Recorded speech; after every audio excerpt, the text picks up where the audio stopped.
Hello, friends. This is Dave Hurwitz, executive editor at ClassicsToday.com, here with the greatest recordings ever. And today we're talking about another film score because, first of all, some of the best recordings made these days, or in the past 50 years or so, have been of film music. And second of all, some of the best music composed in the 20th century has been film music. And we're only just dimly beginning to figure it out. Of course, the film music people always knew that. I mean, it always had its niche.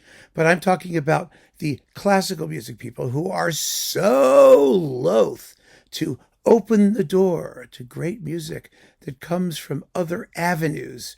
It's really a pity, isn't it? I mean, it just makes me kind of crazy because, we're missing out. And you shouldn't be missing out because it's just fabulous stuff. Part of the problem, of course, is the dominance of the ossified Germanic view of what great music has to be. That is, music in large forms, music in sonata forms, symphonies and concertos and string quartets. Now, those are great things. Don't get me wrong. Those are amazing things. But there's just a lot more.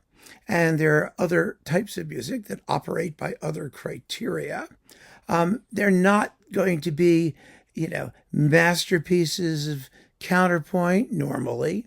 And they're not going to be masterpieces of large forms.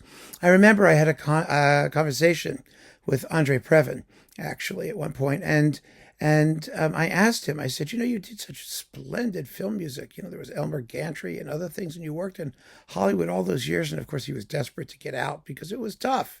It was tough. It was a sweatshop, is what it was, essentially. But I said to him, why don't you do any more music for films? And he said, because writing for films tends to, his words were, to preclude the elongated thought. In other words, he wasn't able to write in large forms or develop things the way he wanted to do it. That was his problem. Other composers managed to do it in the context of film music. But the point of the matter is that film music has its own rules and it has its own aesthetic criteria, particularly the idea of purity of style is alien to film music, naturally, because film music composers have to write music which is suitable to whatever the storyline is, whatever the atmosphere, the locale, the idea. So finding the mot juste in film music is very, very, very different from the more abstract idea of simply writing something which is true to an abstract form, and what's more, developing a personal style which is identifiable in which to do it. Film music composers are chameleons. And so the qualities of great film music are less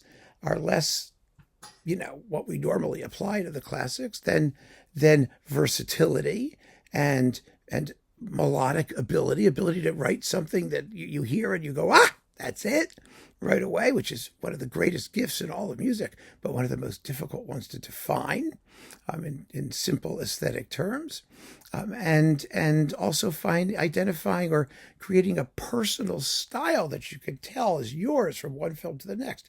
I mean, it's a very, very difficult thing, but it's wonderful if you can do it. And well, some composers have done it. Some composers have written scores that are so iconic that they have seeped into the public consciousness, and those are some of the greatest recordings ever, at least the great recordings of them. And this one is really one of them. Here it is. It's The Magnificent Seven by Elmer Bernstein. He actually, Bernstein, he was Bernstein, I think. Leonard Bernstein was Bernstein, and he was Bernstein, to not confuse the two. So let's call him Elmer Bernstein. Or Bernstein. I don't care. He didn't either, by the way, particularly. Anyway, what a great composer he was. And the Magnificent Seven, which he is conducting here with the Royal Scottish National Orchestra on RCA. This is not Varese Saraband. This is RCA, although it was still produced by the redoubtable Robert Townsend, without whom our entire catalog of film music would be vanishingly miserable between him and Richard Gerhardt. Boy, oh boy. Anyway, so The Magnificent Seven. Yes, indeed. It is the most iconic Western film score ever written.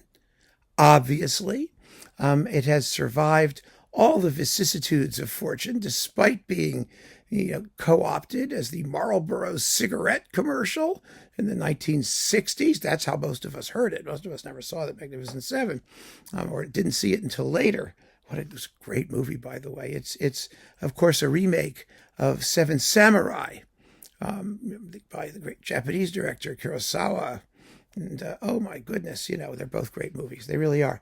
But this is just fantastic. And it has some very large segments of music, particularly towards the end. Enemy Camp, The Surprise and Crossroads, over 7 minutes of solid music. And the showdown and finale, 10 minutes and 20 seconds of continuously running music. That's like a Mozart opera finale. Well, maybe not quite. But I mean, yes, there are opportunities for these composers to write long and interesting and developed and beautiful, large stretches of music which depict the action going on in the film. So this was good for that. But boy, that opening tune, holy mackerel! It's remember what Elgar said when he was writing the Pomp and Circumstance March No. 1. He said to his wife, "I've got a tune that's gonna slay him or knock him or crack him or whack him or something." He knew he had the tune. And it's the kind of inspiration that doesn't come to all sorts of composers all that often. I mean, usually they get a one-off inspiration. Actually, Bernstein wrote lots of great tunes, and he wrote lots of great tunes for Westerns.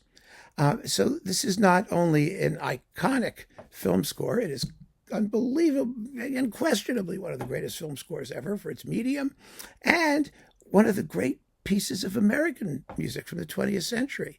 It's part of that American school inaugurated by Aaron Copland and other composers of the time, with those open sonorities and you just know where you are the minute you hear the opening. And so I love this piece. I mean, you play it anytime, it's just wonderful to sit down and just listen to. And that's what you're supposed to do with music. Just listen to it. Doesn't have to plumb the depths of human existence. It just has to get you when you play it. And this gets you. Boy, does it get you. It's incredible. This recording is glorious on RCA, and it's hugely out of print as far as I know. It may be available streaming. I cannot believe that RCA does not manage to keep these things in print, as they should, frankly, forever. But Elmer Bernstein was one of the greatest, and The Magnificent Seven is possibly the greatest, and this is the greatest recording of it. But if you can find the recording on Koch with James Sedaris and the Phoenix Symphony Orchestra, it's also super. I mean, you can get that one. Whatever you do, just get it. The original soundtrack, film soundtrack, is actually available too. That's still around, but this is it. Oh my God, is this great stuff. So keep on listening, friends. Thanks for joining me. Take care.